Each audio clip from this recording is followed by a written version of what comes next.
Katanya, gas negara menipis, uang habis, defisit di mana-mana, negara butuh utang baru. Tapi tiba-tiba, boom, 2 bulan setelah Menteri Keuangan baru dilantik, muncullah harta karun 285,6 triliun rupiah nongkrong manis di deposito bank. Dan yang paling kocak lagi, itu uang pemerintah sendiri loh. Pertanyaannya, kok baru ketahuan sekarang sih? 20 tahun Sri Mulyani menjabat, uang itu ngumpet di bank kayak mantan yang masih nyimpen foto kenangan diam-diam di galeri HP. Menteri Keuangan Purbayayudi Sadewa baru 2 bulan duduk di kursi panas Kementerian Keuangan, tapi kiprahnya udah kayak film detektif ekonomi yang menemukan deposito 285,6 triliun atas nama pemerintah pusat yang selama ini tidur lelap di bank. Yang lebih lucu, uang itu bukan uang siluman, bukan hasil korupsi, bukan dana asing. Itu uang rakyat sendiri yang entah kenapa diam di bank bertahun-tahun tanpa dipakai, atau jangan-jangan lagi ritual macam di dalam goa tuh uang. Gokilnya lagi, ketika ditanya dari mana asalnya, para pejabat bawahannya menjawab dengan suara serempak. Tidak tahu, Pak. Purbaya senyum, tapi matanya ngomong, ya elah, masa iya nggak tahu sih lu? Kalau nggak ketahuan, uang itu bisa terus diparkir dan bunganya terus dinikmati entah sama siapa. Sementara rakyatnya disuruh hemat listrik dan beli beras 10 kilo buat sebulan. Malah Kailo bisa 10 kilo buat setahun, guys. Mari kita bandingkan. Sri Mulyani, nama besar ikon reformasi keuangan. 2 dekade pegang bendahara negara. Selama itu kita sering dengar kalimat ini. Kas negara menipis, anggaran defisit, kita perlu pinjaman luar negeri. Padahal ternyata uang rakyat lagi rebahan, nyender santai di bank. Jadi ini pertanyaannya, apakah Sri Mulyani tidak tahu atau pura-pura tidak tahu? Itu adalah lagu lama kaset kusut. Jawaban dari para pejabat yang udah mentok kalau ditanya wartawan, guys. Logikanya kalau tidak tahu, berarti sistem keuangan negara selama 20 tahun ini salah kelola parah dong. Kalau pura-pura tidak tahu. Wah, ini bukan cuma salah kelola, ini skandal besar. Dan lucunya lagi, setiap kali ditanya kenapa ekonomi nggak tumbuh, jawabannya selalu, kita harus menjaga inflasi. Tapi rakyat malah makin miris. Inflasi dijaga, tapi isi dompet malah, apalah daya. Mungkin menjaga inflasi itu penting, tapi menjaga uang rakyat biar gak diam di deposito jauh lebih penting, Bu. Sekarang Purbaya datang, ngebuka satu demi satu rekening tidur pemerintah. Dan hasilnya, duit menggunung, guys.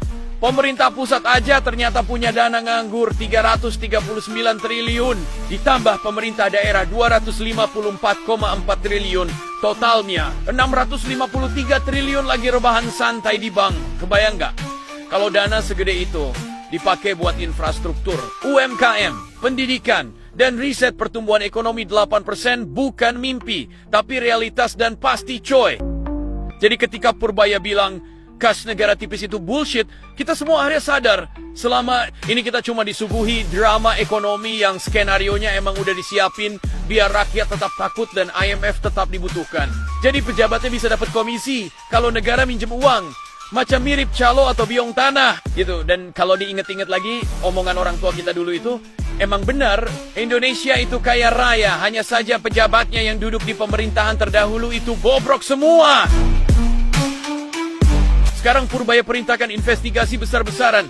Siapa yang naruh uang itu? Siapa yang menikmati bunganya?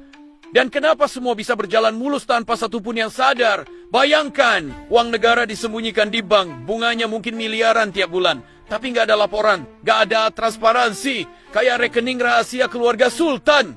Cuma bedanya, ini uang rakyat. Dan kalau nanti terbukti ada pihak yang sengaja menyimpan dana itu demi kepentingan pribadi, itu artinya bukan sekedar maladministrasi, tapi kejahatan ekonomi negara. Skandal besar kejahatan keuangan negara loh, guys. Berkat Purbaya sekarang kita tahu, dana pemerintah itu diam di 3 pos besar. Giro ada 357,4 triliun, tabungan ada 10,4 triliun, simpanan berjangka ada 285,6 triliun, totalnya ada 653,4 triliun, uang rakyat yang tidur nyenyak sambil ngumpulin bunga dan masuk rekening orang yang mau jadi sultan. Dan yang bikin miris lagi, simpanan Pemda di bank aja mencapai 254,3 triliun. Padahal di banyak daerah rumah sakit kekurangan alat, guru honorer nunggak gaji, jalan rusak dibiarkan, tapi duitnya malah parkir di bank, ironinya. Pemerintah pusat dulu malah bangga bilang kita efisien, kita hemat. Hemat apanya kalau uang rakyat nggak dipakai buat rakyat coba? Purbaya sekarang berencana menginvestasikan dana itu agar ekonomi benar-benar berputar. Gak cuma angka di Excel, tapi nyata di lapangan. Kalau strategi ini berhasil, pertumbuhan ekonomi 8% bukan lagi janji kampanye Prabowo, tapi jadi bukti bahwa transparansi di pemerintahan Presiden Prabowo dan keberanian bisa mengalahkan narasi defisit palsu pada rezim yang lalu, guys. Oleh karena itu kita harus jujur, kalau itu bisa tercapai, memang patut diacungin jempol deh pemerintahan Prabowo dengan para pembantu-pembantunya yang baru. Tapi pastinya beberapa dari pembantunya yang lama ada yang ketar-ketir tuh guys.